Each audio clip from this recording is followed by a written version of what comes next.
Welcome to my YouTube channel the art of life. खरं तर हा आमच्या यूट्यूब चॅनलचा हा पहिलाच ब्लॉग आहे. पहिल्यांदाच व्हिडिओ करतोय आणि मनात एक कसं होतं की जेव्हा स्वतःचं घर असेल, स्वतःचं हक्काचं घर असेल आणि तेही मुंबईत, तर तेव्हाच आपल्या या नवीन प्रवासाला सुरुवात करूया. त्यामुळे आता घरही तयार आहे, घर रेडी आहे, इंटिरियर झालंय आणि त्यामुळे आजपासून या नवीन प्रवासाची शुभारंभ करतोय, नवीन सुरुवात करतोय. घराच्या बाहेर आम्ही इथे सेफ्टी डोअर बनवलाय. हा सेफ्टी डोअरची कॉन्सेप्ट थोडीशी वेगळी होती की त्यात आपली एक महाराष्ट्राची एक पारंपरिक कला आहे, चित्रकला आहे, त्याला आपण वारली पेंटिंग असं म्हणतो, वारली आर्ट म्हणतो. तर तेच माझा एक थोडासा एक प्रयत्न होता की ते कुठेतरी असावं. तर सेफ्टी डोअर मध्ये मधला जो पॅसेज आहे तो वारली कलेच्या निमित्ताने तो आम्ही सादर केलाय किंवा तर ही वारली चित्रकला यामध्ये आम्ही इथे घेण्याचा प्रयत्न केलाय. वारली चित्रकलेमध्ये अनेक सारे प्रकार इथे दाखवण्यात आले. त्यांची पारंपरिक नृत्यकला असू देत, शेती असू देत किंवा ही नृत्यकला इथे दिसते. अनेक छोटे छोटे अगदी छोट्या स्पेसमध्ये, छोट्या कमी जागेत इथे आम्ही वारली चित्रकला दाखवण्याचा प्रयत्न केलाय. तर हे आहे पूर्ण सेफ्टी डोअर. आणि शूरॅक हा महत्वाचा प्रश्न असतो मुंबईमध्ये, कुठे ठेवावं, घरामध्ये जागा कमी असते, त्यामुळे आम्ही इथे जो डेड स्पेस होता त्यामुळे इथे शूरॅक आम्ही बसवण्याचा प्रयत्न केला. त्याला कुठे खरं तर लिव्हिंग रूमला, आमच्या हॉल आपण म्हणतो, खरं तर सुरुवात होते. लिव्हिंग रूमच्या सुरुवातीला आपण दाखवूया तिकडे ह्या बाजूला. सुरुवात आपण खरं तर मंदिरापासूनच करूयात, कारण मंदिराचा जी कॉन्सेप्ट आहे एक ठराविक या आकारावरून तुम्हाला कळणार असेल की इथले जे अक्षरं जी लिहिली आहेत, भेटी लागी जीवा, यावरून तुम्हाला साधारणतः अंदाज झाला असेल की आम्हाला नक्की काय अपेक्षित होतं. तर आम्ही सध्या इथे गणपती बाप्पा आहेतच, पण आम्हाला तिथे विठ्ठलाची मूर्ती आम्ही लवकरच आणणार आहोत. मंदिराच्या शेजारी साधारणतः इथे आहे बनवलेला, इथे आहे डायनिंग टेबल. म्हणजे या जागेचा खास करून यूज आम्ही अनेक 2-3 मल्टीपर्पज यूज होईल अशा प्रकारे याचा यूज केलाय. तर हे आहे वर्क स्टेशन सुद्धा याप्रमाणे यूज होतो, जे ऑफिसच्या कामासाठी या जागेचा उपयोग होतो. तसंच इथे जर हा आपण बाहेर काढला हा टेबल, तर याचा डायनिंग टेबल होतो. अशा पद्धतीने या जागेचा उपयोग केलाय. म्हणजे डायनिंग टेबलसाठी कुठेही विशेष अशी जागा वापरण्यात आली नाही. आपल्याला आता गणपती सुद्धा येणार आहेत, गणपती आपल्या घरी येणार आहेत, त्यासाठी सुद्धा याचा यूज होईल या जागेचा, की मागे काहीतरी डेकोरेटिव्ह म्हणून पीस म्हणून यूज होईल. आणि इथे थोडासा आणखी काम बाकी आहे, ते सुद्धा मी लवकरच नक्की शेअर करेल. सध्या त्यानंतर ही वॉल थोडीशी खास आहे आमच्यासाठी, ही कुठेतरी आता अपूर्ण वाटत असली तरी ही जागा आहे. इथे 2 लाईट्सची अरेंजमेंट करण्यात आली आहे. तर इथे असणारे काहीतरी खास आणि त्याचा सुद्धा नवीन एक वेगळा व्हिडिओ तयार करणार आहोत आम्ही.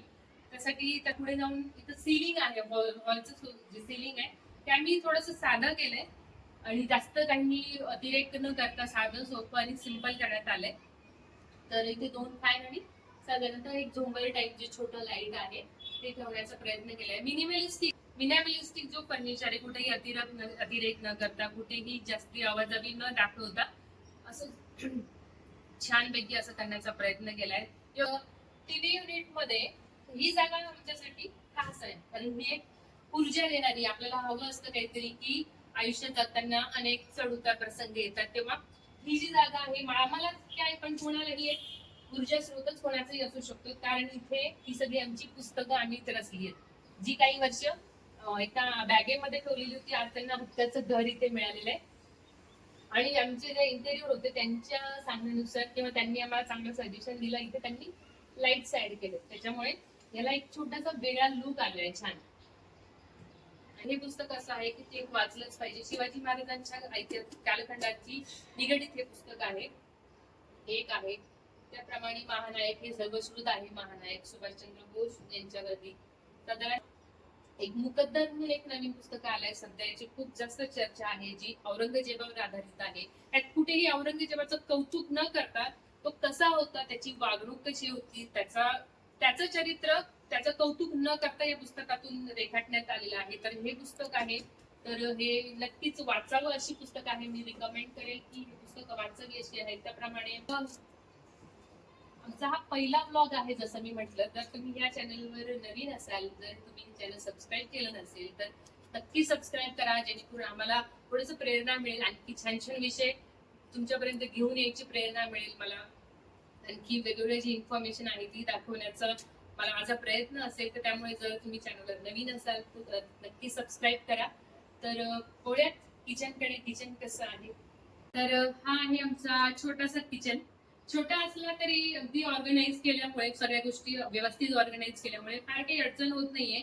आणि मिनिमलिस्टिक सगळ्या गोष्टी ठेवल्यात. उगाच काहीतरी उगाच घ्यायच्या गोष्टी किंवा ते सामान वाढवायचं म्हणून केलं नाहीये.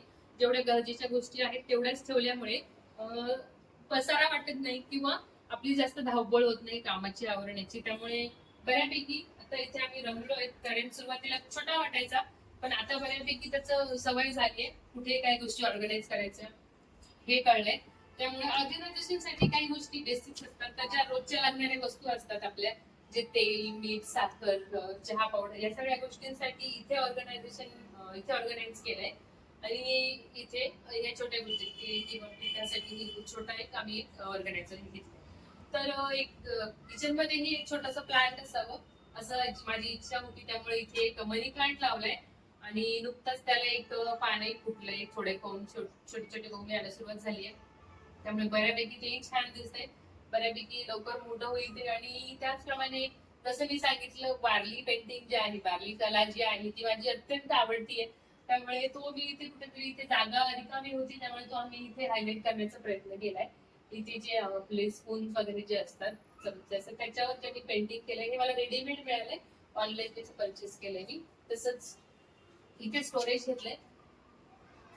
ज्या काचेच्या वस्तू असतात किंवा ग्लास असतात, कप असतात, हे त्याच्यासाठी बनवलंय. आणि त्याच्यावरती स्टोरेज बनवलंय. तसंच इथेही सेम आहे. इथे या वस्तू ठेवलेल्या आहेत ज्या आपल्याला रोजच्या लागणाऱ्या वस्तू असतात, त्यांच्या पटकन हाताशी आपल्याला येतात, सहजपणे घेता येतात. त्यामुळे त्या इथे वस्तू ऑर्गनाईज केल्या. तसंच इकडे ओव्हन साठी ही जागा सोडली. तर ओव्हन येईल तेव्हा इथे ओव्हन असेल त्याप्रमाणे ऑर्गनाईज करू. आणि इथे ऍक्वागार्ड साठी त्यांनी हाईड केलंय. ह्या इथे त्याच्यासाठी एक वेगळी जागा बनवली आणि ऍक्वागार्ड त्यामुळे तिथून दिसत नाही. तसंच इथे फक्त ऑर्गनायझेशनच्या वस्तू असते, तिथे काही काच वगैरे काही लावली नाहीये. पण इथे साधारणतः ज्या बरण्या असतात छोटे छोटे त्यांच्यासाठी ही जागा सोडली आहे. तसंच इथे जे आहे आपण बोलतो की सगळ्या ताट वाटी सगळे चमचेसाठी हे टेंट्रम टॉलीज असतात, तर त्या इथे बनवून घेतले. छोट्या छोट्या सामान जे आहे जास्त कुठे येते न करता साधारणतः अशा प्रमाणे इथे बनवून घेतलंय. ते ठेवता येते. वरचे जे रोजचे लागणारे सामान आहे ते ठेवता येईल याप्रमाणे असं याची रचना केलेली आहे. आणि खास जे आमचे जे इंटेरियर होते त्यांनी हे जे लाईट्स लावून गेले त्याच्यामुळे एक वेगळा लुक किचनला येतो. छान प्रसन्न वाटते. छान लाईट आहे. किचनची गॅलरी,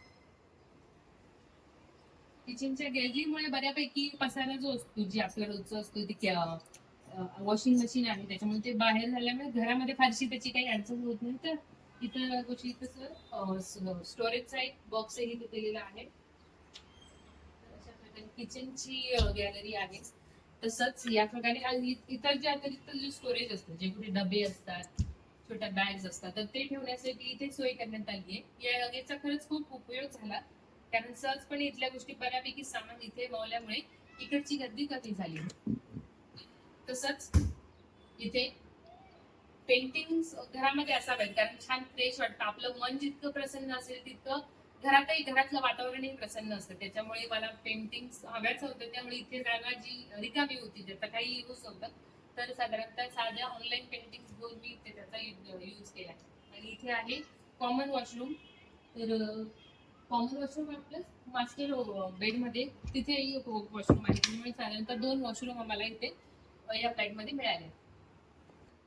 आता संध्याकाळची वेळ आहे, वातावरण खूप छान आहे. त्यामुळे व्हिडिओ शूट करता करता सोबत छानशा वातावरणात चहा पिण्यासाठी मी इथे चहा ठेवते. त्यानंतर थोड्या गप्पाही करूयात. ज्यांच्या मदतीमुळे, ज्यांच्या आशीर्वादामुळे हे घर आम्हाला घेता आलं, त्या सगळ्यांच्या प्रति आम्ही सगळे आमचं कुटुंब कृतज्ञ आहोत. तर आणखी एक गोष्ट यामध्ये मी ऍडिशनल करेल की व्हिडिओच्या शेवटी एक खास गोष्ट आहे. त्यामुळे व्हिडिओ शेवटपर्यंत नक्की बघा. की मुंबईमध्ये घर मिळणं ही एकतर अशक्य गोष्ट, आणि गॅलरी किंवा मोठा स्पेस मिळणं ही तर खूपच अवघड गोष्ट आहे. त्याच्यामुळे ती गोष्ट काय आहे मी ती व्हिडिओच्या शेवटी तुम्हाला दाखवणार आहे. तोपर्यंत व्हिडिओ बघत राहा. तर हा आहे आमचा मास्टर बेडरूम. मास्टर बेडरूम मध्ये म्हणजे जागा फार कमी होती. जेव्हा मी बघितलं, जेव्हा इंटिरियर झालेलं नव्हतं, तेव्हा बेड अतिशय छोटा होता, तेव्हा वाटलं नव्हतं की याच्यामध्ये बेड आणि ड्रेसिंग टेबल एवढं सगळं होईल. पण त्यांचे जे स्किल्स असतात इंटिरियर डिझायनर्स, त्यांचे जे स्किल्स असतात ते वापरून त्यांनी अतिशय जागेचा योग्य वापर करून बेडही बसलाय, ड्रेसिंग टेबलही झालाय आणि इकडे वॉर्डरोब झालाय. तर इथे तुम्हाला आधी ड्रेसिंग टेबल मध्ये मागे स्टोरेज थोडस घेतलंय आणि खाली 2 ड्रॉवर्स घेतले, म्हणजे जे आपलं रोजचे जे सामान लागतं आपल्याला वापरायला तर ते होतंय. इथे हेडबोर्ड आणि बेड, 4.5x6चा बेड होतोय. तसंच याच्यामध्ये खाली स्टोरेजही देण्यात आले, त्याच्यामुळे बऱ्यापैकी कुठेही असं वाटत नाही की सामान ठेवायला जागा नाही. इथे खाली स्टोरेज झालंय. तसंच ही वॉल जर तुम्ही बघत असाल तर मी तुम्हाला जसं म्हटलं की ही मास्टर बेडरूम आहे, तर इथे वॉशरूमही आहे. तर ह्याची स्ट्रक्चर असं करण्यात आलंय की इथे कुठेही वॉशरूम आहे किंवा ते आहे ते दिसणार नाही. तर मी आधी हे दाखवते की हे जर आपण असं जर ओपन केलं तर इथे हाईड करण्यात आलेलं आहे वॉशरूम, त्याच्यामुळे याची कुठेही अडचण होत नाहीये किंवा असं खराब वाटतंय. हे एकसंध वाटल्यामुळे एक वेगळा लुक बेडरूमला आलाय. तर इथे आहे वॉर्डरोब. तर ह्या आमच्या 3 जणांच्या कुटुंबाला पुरेल बऱ्यापैकी एवढी जागा इथे मिळाली आहे. आणि इथे छानसं बऱ्यापैकी जास्तीत जास्त स्पेस देण्याचा त्यांनी प्रयत्न केला, त्यामुळे इथे झालंय. बेड जागेत इतका सुंदर त्यांनी तयार करून दिला, त्यामुळे इथे छान वाटतं, प्रसन्न वाटतं. आणि सगळ्यात प्लस पॉइंट ज्यासाठी हा फ्लॅट घेतला ते म्हणजे ही छानशी बाल्कनी.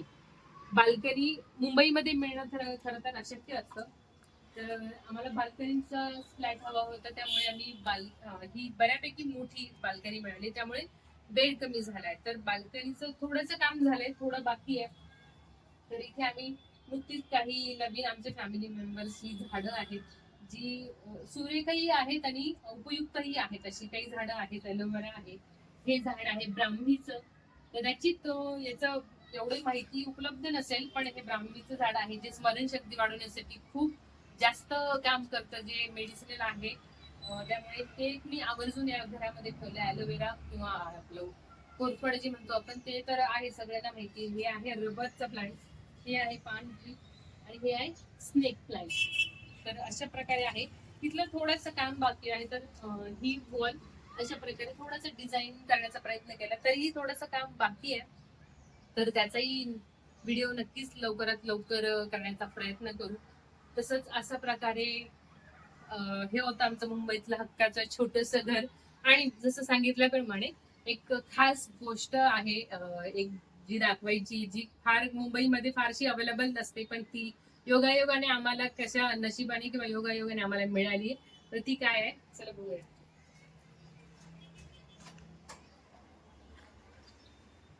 बिल्डरने एका विशिष्ट जागेमध्ये घातलाय आमच्या सोसायटीसाठी. त्यांची सोसायटी जे आमचे सभासद आहेत किंवा फ्लॅट मेंबर्स आहेत त्या सगळ्यांना एक रिलॅक्स टाइम मिळावा, त्याच्यासाठी हा बिल्डरने हा स्पेस दिला आहे. त्याच्यामुळे सगळ्याकडे सगळे छान इथे रिलॅक्स करतात, मस्त बसतात. हा एक बेनिफिशियल यूज आपण ॲडव्हान्टेज मिळाला आहे, ॲडिशनल ॲडव्हान्टेज मिळाला आहे या जागेचा. तर फ्लॅट जिथे घेणं मुश्किल असतं त्या ठिकाणी अशी जागा मुंबईत मिळणं खरं तर खूप दूरची गोष्ट आहे. त्यामुळे ही जागा मिळाली आम्हाला, त्यामुळे खूप छान स्पेशल फिलिंग्स आहेत या जागेबद्दलचं. तर जर तुम्हाला हा व्हिडिओ आवडला असेल तर नक्की शेअर करा, लाईक करा आणि सबस्क्राईब करा. तर नक्की भेटूयात आता पुढच्या दुसऱ्या ब्लॉगमध्ये. तोपर्यंत बाय बाय.